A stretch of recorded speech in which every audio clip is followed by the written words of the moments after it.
ಖಾನಾವಳಿ ರೀತಿ ಒಳಗೆ ರಸಮ್ ಸಾರು ನೋಡ್ರಿ ಎಷ್ಟು ಮಸ್ತಾಗೈತಿ, ಎಷ್ಟು ರುಚಿಯಾಗೈತಿ, ಹೆಂಗೈತಿ ನೋಡ್ರಿ ಮತ್ತು ಕಾಣತ್ರಿ. ಹಾಯ್ ಹಲೋ ನಮಸ್ಕಾರ, ಎಲ್ಲರೂ ಹೆಂಗಿದ್ರಿ? ಆರಾಮಾಗಿದ್ರು ಅನ್ಕೊಂಡ್ರಿ. ನಾನು ಕೂಡ ಆರಾಮಾಗಿದ್ದನು. ಇವತ್ತಿನ ರೆಸಿಪಿ ಏನಂದರೆ ತೊಗರಿಬೇಳೆ ರಸಮ ಯಾವ ಥರ ಮಾಡೋತ್ತೇಳಿ ಇವಾಗ ನೋಡೋಣ ಬರ್ರಿ. ಅದಕ್ಕೆ ಏನೇನು ಹತ್ತೈತಿ ಏನೇನಿಲ್ಲ ನೋಡೋಣ ಬರ್ರಿ. ನೋಡಿ ಫ್ರೆಂಡ್ಸ್, ನಾನು ಇವಾಗ ಒಂದು ಪಾತ್ರೆ ತೊಗೊಂಡು ನೋಡ್ರಿ. ಇವಾಗ ನಾನು ಮುಂಚೆ ಅದ್ರೊಳಗಡೆ ಟಮಾಟಿ ಹೋಳಿ ಸಣ್ಣಗೆ ಇವಾಗ ಹಾಕ್ತೀವಿ ನೋಡ್ರಿ. ನೋಡಿ ತೊಗರಿಬೇಳೆ ರಸಮನ್ನ ಮಾಡಾಕತ್ತೀವಿ. ರಸಮ್ ಮಾಡಾಕ ಏನೈತಿರಲ್ಲ, ಟೊಮೆಟೊನ ತೊಳೆದು ಮತ್ತು ಹೋಳಿ ಹಾಕಬೇಕ್ರಿ. ಯಾಕಂದರೆ ಒಳಗಡೆ ಹುಳ ಅದು ಇರ್ತಾವೆ, ಅದಕ್ಕಾಗಿ ನಾವು ಹೋಳಿ ಹಾಕೋಬೇಕು. ಮತ್ತು ಅದ್ರ ಜೊತೆಗೆ ಏನೈತಿರಲ್ಲ, ಒಂದು ಸ್ವಲ್ಪ ತೊಗರಿಬೇಳೆ ಕೂಡ ಒಂದು 2 ಸತಿ ತೊಳಿಬೇಕ್ರಿ. ಅವ್ರನ್ನ ಆಲ್ರೆಡಿ ನಾವು ಏನೈತಿ ತೊಳೆದಿಟ್ಟಿವಿ. ಅದಕ್ಕಾಗಿ ಏನು ಮಾಡ್ತೀವಿ, ಒಂದು ಸ್ವಲ್ಪ ನೀರು ಹಾಕತ್ತೀವಿ. ಮೊದಲಿಗೆ ನೀರನ್ನು ಒಂದು 2 ಚರಿಗೆ ನೀರು ಹಾಕ್ಕೊಂಡು ಆ ನಂತರ ತೊಗರಿಬೇಳೆನ ಹಾಕ್ತೀವಿ ರೀ. ತೊಗರಿಬೇಳೆ ಹಾಕಿ ನೋಡಿರಿ. ಈ ರಸಮ್ ಏನಂತಿರಲಿ ಬೇಕಾದಷ್ಟು ಜನಕ್ಕೂ ನಾವು ಮಾಡ್ಬೋದು ರೀ. 100 ಜನಕ್ಕೂ ಮಾಡ್ಬೋದು ಅದರ ಅಳತೆ ಪ್ರಮಾಣ ಜೊತೆಗೆ. ಇಲ್ಲಿ ನೋಡಿರಿ, ಒಂದು ಚಮಚ ಆಗತ್ತೆ ಏನಂತಿರಲಿ ಎಣ್ಣೆ ಹಾಕಾಕತ್ತೀವಿ ರೀ.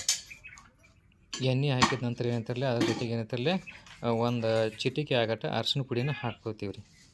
ನೋಡಿ, ಅರಶಿನ ಪುಡಿ ಕೂಡ ತೊಗೊಂಡು ನೋಡಿರಿ, ಅದನ್ನು ಅರಶಿನ ಪುಡಿ ಕೂಡ ಹಾಕಿವಿ ರೀ.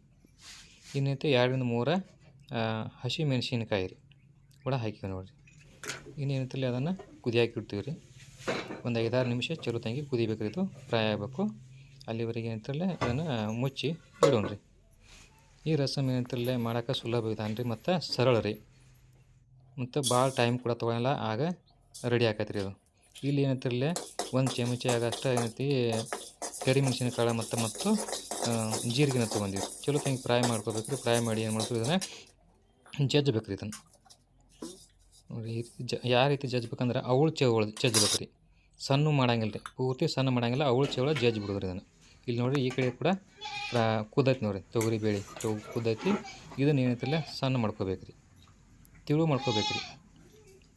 ಎಷ್ಟು ಸಾಧ್ಯ ಆಕತ್ತಿಲ್ಲ ಅಷ್ಟು ತಿಳು ಮಾಡ್ಕೋಬೇಕು ರೀ. ಇದನ್ನೆಲ್ಲ ತೊಗರಿ ಬೇಳೆ ಏನೈತಿಲ್ಲ ಎಲ್ಲ ಕರಗಿ ಹೋಗ್ಬೇಕು ನೀರಾಗಿ. ನೀರಿನ ಜೊತೆ ಕರಗಿ ನೀರಾಗಬೇಕು, ಅಷ್ಟು ತಿಳು ಮಾಡ್ಕೋಬೇಕು ನೋಡಿರಿ. ನಾವೇನು ಮಾಡಿದ್ವಿಲ್ಲ, ನಮ್ಮ ಮನೆಯಾಗಿರುವಂಥ ಕಡ್ಗೋಲನ್ನು ತೊಗೊಂಡು ಕಡ್ಲೆ ಹಾಕತ್ತೀವಿ ರೀ. ಕಡ್ಗೋಲಲ್ಲೇ ಕಡಿಲಾಕತ್ತೀವಿ ನೋಡಿರಿ. ಎಷ್ಟು ಮಸ್ತ್ ತಿಳು ಆಗೈತೆ ನೋಡಿ, ಎಷ್ಟು ತಿಳು ಆಯ್ತು ನೋಡಿ. ಈ ರೀತಿ ತಿಳು ಮಾಡ್ಕೋಬೇಕು ರೀ ಇದನ್ನು ತೊಗರಿಬೇಳೆ ರಸಮ್ ಮಾಡಬೇಕಾದ್ರೆ. ಏನೈತೆ ಫೋಡ್ನಿ ಕೊಡೋಣ್ರಿ. ಇಲ್ಲಿ ಏನಂತ ಗಾಣದ ಎಣ್ಣೆ ಏನಂತೀರಿ, ಒಂದು 3 ಚಮಚ ಆಗಟ್ಟ ಗಾಂಧಿ ಎಣ್ಣೆ ತೊಗೊಂಡ್ರಿ. ನೋಡಿ, 3 ಚಮಚ ಗಾಂಧಿ ಎಣ್ಣೆ ತೊಗೊಂಡು ಹಾಕಿವಿ ರೀ. ಒಂದು ಸ್ವಲ್ಪ ಏನಂತಿರಲಿ ಗರಮ್ ಆಗಕ್ಕೆ ಬಿಡೋಣ್ರಿ. ಸ್ವಲ್ಪ ಗರಮ್ ಆದ ಕೂಡಲೇ ಏನಂತಿರಲಿ ಸಾಸ್ಮಿ ಹಾಕಾಕತ್ತೀವಿ ನೋಡಿರಿ. ನೋಡಿ, 1 ಚಮಚ ಆಗಟ್ಟ ಸಾಸ್ಮಿ ಹಾಕಿದ್ವಿ.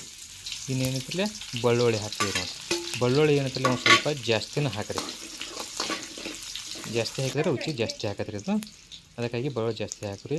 ಒಂದು ಸ್ವಲ್ಪ ಏನಂತ ಜೀರಿಗೆ ಕೂಡ ಹಾಕಿವಿ ರೀ. ಈ ಕಡೆ ಏನಂತಿರಲಿ ಒಂದು ಚಿಟಿಕೆ ಆಗಟ್ಟ ಧನಿಯಾ ಪುಡಿನ ಹಾಕ್ಕೊಂಡೀವಿ ರೀ. ಮಸಾಲೆ ತೊಗೋಬೇಕಾರೆ ಈ ಮಸಾಲೆ ತೊಗೊಂಡು ಧನಿಯಾ ಪುಡಿ ಕೂಡ ಹಾಕಿವಿ ರೀ. ಇನ್ನೇನಂತಿರಲಿ ಒಂದು ಸ್ವಲ್ಪ ಕೊತ್ತಂಬರಿ ಸೊಪ್ಪು ರೀ. ಕೊತ್ತಂಬರಿ ಸೊಪ್ಪಲ್ಲ ಕರಿಬೇವಿನ ಸೊಪ್ಪು ಹಾಕಿವಿ ನೋಡಿರಿ. ಕರಿಬೇವಿನ ಸೊಪ್ಪು ಕೂಡ ಫ್ರೈ ಮಾಡ್ಕೊಂಡ್ಮೇಲೆ ಏನಂತಿರಲಿ ರೀ ಬ್ಯಾಡಿಗೆ ಮೆಣಸಿನ್ಕಾಯಿನ ನಾವು ಮುರಿದ ಹಾಕಿವಿ ನೋಡಿರಿ. ಬ್ಯಾಡಿಗೆ ಮೆಣಸಿನ್ಕಾಯಿ ಹಾಕೋದ್ರಿಂದ ಮತ್ತಷ್ಟು ಟೇಸ್ಟ್ ಬರುತ್ತೆ ರೀ. ಮಸ್ತ್ ರುಚಿ ಕೂಡ ಬರ್ತೈತಿ. ಖಾರ ಹಾಕುವ ಅವಶ್ಯಕತೆ ಇರಂಗಿಲ್ಲ ರೀ ಇದ್ರಾಗ.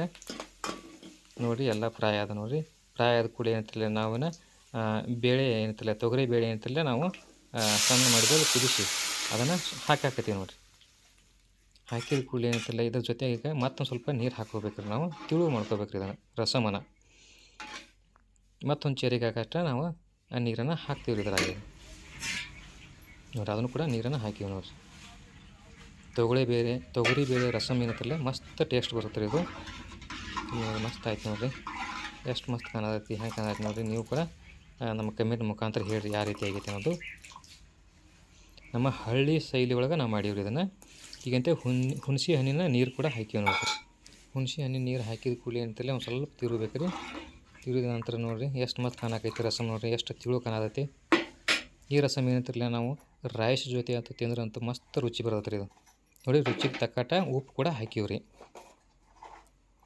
ಎಲ್ಲ ಹಾಕಿವ್ರಿ. ಈಗ ಒಂದು ಸ್ವಲ್ಪ ಕುದಿಲಾಕ ಬಿಡ್ಬೇಕು ರೀ, ಒಂದು 4 ನಿಮಿಷ. ಕುದಿದಾಯ್ತು ನಂತರ ಏನಂತಿರಲ್ಲ ಅದಕ್ಕೆ ಮತ್ತೆ ಬೇರೆ ಪದಾರ್ಥ ಹಾಕಬೇಕು. ಈ ರಸಮ್ ಏನಂತಿರಲ್ಲ ಎಲ್ಲ ಜೊತೆ ತಿನ್ಬೋದು ರೀ. ನಾವು ಎಷ್ಟು ಬೇಕು ಅಷ್ಟು, ಎಷ್ಟು ಜನ ಇರ್ತಾರಲ್ಲ ಆ ಜನ ನೋಡಿ ನಾವು ಈ ರಸಮನ್ನ ರೆಡಿ ಮಾಡ್ಕೋಬೋದು ರೀ. ನೋಡಿರಿ, ಇನ್ಕ ನಾವು ಕುಟ್ಟಿ ಸಣ್ಣ ಮಾಡ್ಕೊಂಡಿದ್ದೀವಲ್ಲ ರೀ, ಅವಳು ಚಲೋ ಕುಟ್ಟಿದ್ದೀವಲ್ಲ ರೀ ಕರಿಮೆಣಸಿನಕಾಳು ಮತ್ತು ಜೀರಿಗೆನ ಅದನ್ನು ಕೂಡ ಹಾಕಿ ನೋಡಿರಿ. ಇದು ಹಾಕಿದ ನಂತರ ಏನಂತಿರಲ್ಲ ಜಾಸ್ತಿ ಕುದಿಲಾಕ ಬಿಡಬಾರ್ದು ರೀ. ಅದನ್ನು ಅದ ನಂತರ ಏನಂತಿರಲ್ಲ ಮ್ಯಾಲೆ ಏನಂತಿರಲ್ಲ ಕೊತ್ತಂಬರಿ ಸೊಪ್ಪನ್ನು ಹಾಕ್ತೀವಿ ನೋಡಿರಿ. ಕೊತ್ತಂಬರಿ ಸೊಪ್ಪು ಕೂಡ ಹಾಕಿವ್ರಿ. ಈಗ ಕೊತ್ತಂಬರಿ ಸೊಪ್ಪು ಹಾಕಿ ಏನು ಮಾಡಿದ್ರಿ ಒಂದು ಸ್ವಲ್ಪ ತಿರುಗಾಡಿ ಏನಂತಿರಲ್ಲ ಗ್ಯಾಸನ್ನು ಆಫ್ ಮಾಡಿ ಬಂದ್ ಮಾಡಿಬಿಡೋದು. ಹಳ್ಳಿ ಶೈಲಿ ಒಳಗೆ ತೊಗರಿಬೇಳೆ ರಸಮ್ ಮಾಡೀವ್ರಿ. ಹ್ಯಾಂಗೆ ಅನಿಸೈತಿ ಹ್ಯಾಂಗಿಲ್ಲ ಅನ್ನೋದನ್ನು ನಮಗೆ ಕಮೆಂಟ್ದಾಗ ಹೇಳ್ರಿ. ನೋಡ್ರಿ ತೊಗರಿ ಬೇಳೆಯ ತಿಳಿ ಸಾರು ಮಾಡಿ ನೋಡ್ರಿ ನಾನು ರಸಮ.